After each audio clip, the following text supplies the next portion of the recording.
اگر آپ چینل پر پہلی بار آئے ہیں تو ابھی سبسکرائب کر کے بیل آئیکن پریس کریں اور رہیں باخبر۔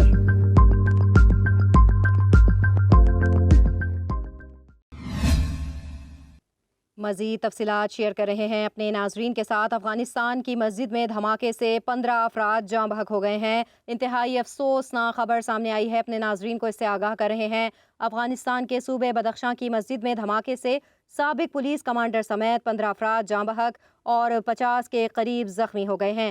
آپ کو بتا رہے ہیں دھماکہ افغان شہر فیض آباد کی مسجد میں ہوا ہے۔ دھماکے میں بغلان پولیس کے سابق کمانڈر صفی اللہ سمیم سمیت 15 افراد جاں بحق اور 50 کے قریب زخمی ہونے کی اطلاعات ہیں۔ اس کے ساتھ ساتھ آپ کو بتا رہے ہیں افغان حکام کا یہ بھی کہنا ہے کہ دھماکہ بدخشاں کے جاں بحق نائب گورنر مولوی نثار احمد کی فاتحہ خوانی کے دوران ہوا ہے۔ دھماکے کے باعث اموات میں اضافے کا خدشہ بھی ظاہر کیا جا رہا ہے۔